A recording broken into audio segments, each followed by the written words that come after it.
You've had your fun. For the past few weeks, I've been doing movies that are so well known you might have caught them on TV at some point. But now it's time to do a movie for me, a movie that played for a few weeks on 42nd Street in the 1960s and then disappeared until somebody from Something Weird Video found it in an old dusty box and decided to put it on a DVD, with two other movies that nobody has ever heard of. That's right, it's time for another 60s sexploitation from that New York scene, and this one is, it's not so great.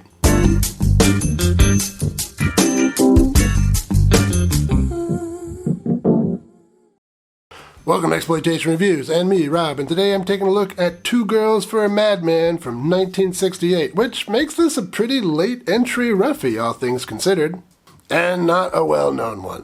So far, only 99 people have rated it on IMDb, and only 62 have said they've seen it on Letterboxd. That's relatively unknown.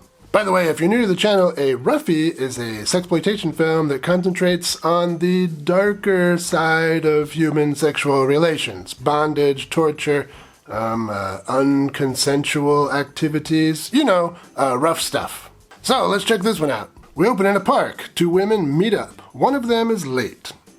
They head to ballet practice and chat about the date one of them has lined up for later. That's Tony. She's 17 and would like to borrow Sonia's ID so she can get into an 18 or over bar.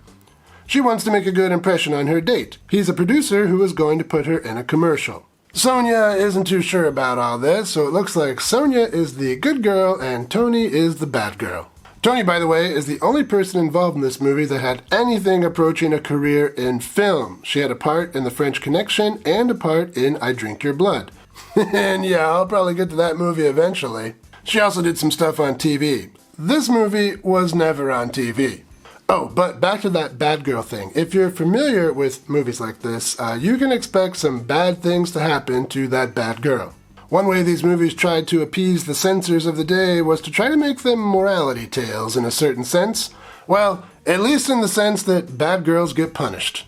So sometimes you'll watch these movies and be caught off guard by an ending that just comes out of nowhere or doesn't fit with the rest of the narrative, and this is why. As far as the censors are concerned, bad girls should go to hell. Anyway, in another part of the movie, a guy, Frank, is talking to a psychiatrist. The psychiatrist tells him that he needs more than just one appointment a week. He is seriously ill and needs to be committed to an institution for a few weeks at least for some more intensive treatment. And Frank agrees, but he's not quite ready to go just yet. And now we have that madman that the poster promised.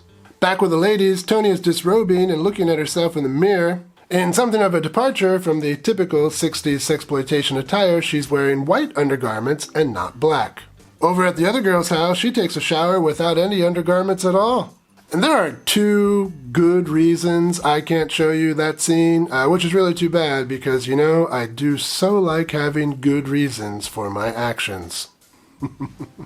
So, Tony gets dressed, and her date is not quite ready to go out yet. They do eventually end up at some sort of establishment. It looks like the coffee shops I used to hang out in as a university student. It even has those spaced out weirdos that come up and talk to you completely unprompted.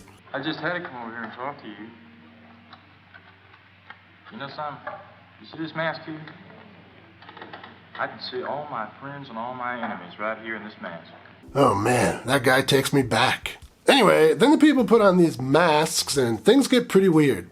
It's one of those eyes wide shut kind of deals. And strangely, this isn't the only sexploitation film from the 1960s that features an eyes wide shut kind of deal.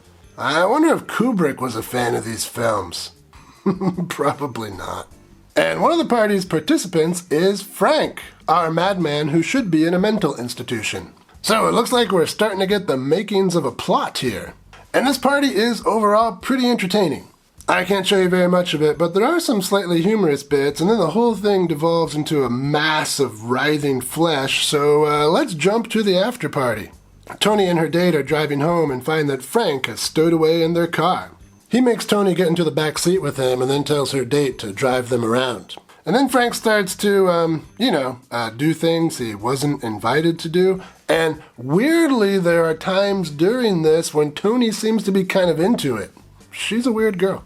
And even more jarring than Tony's weirdness in the backseat of their car is the movie immediately cuts to the next day and she's at ballet practice. And this is a good example of how bad editing can really confuse your audience. But anyway, after ballet practice, Tony tells Sonia that she was attacked by a man and that she didn't much mind that he forced himself on her. She's also pretty bruised up from the attack, and these bruises will cause her to lose the commercial job her date had set up for her. Meanwhile, our Madman has set his sights on Sonia, the good girl. He busts into her private ballet lessons, and that's enough out of me as far as plot goes. Let's talk some highlights. Well, like I said, this movie's pretty bad, but it's not without its charms. I did like that coffee shop scene. That was a cool look at a 60s New York venue, and it reminded me of the 90s coffee shop venues I used to hang out in. Beyond that, this is a sexploitation film that delivers fairly well on some of those promises. The highlight here is probably the shower scene, but there's also a locker room scene that isn't too bad, and of course the eyes wide shut scene, so not too bad really. It's not wall-to-wall nudity like the Finlay roughies, but it is better than the Wishman roughies from the same time. Finally, I kinda dug Lucky Cargo's performance as the Madman Frank. I doubt Lucky Cargo was his real name. It was pretty common back in the day to use pseudonyms when taking roles in these films. So there you are. Should you track down a copy of this movie? Well, no, probably not. This one's really just for fans of that scene. And probably doesn't appeal much to people outside of that fan base. But like I said at the beginning, sometimes I like to take a little time to talk about a movie for me.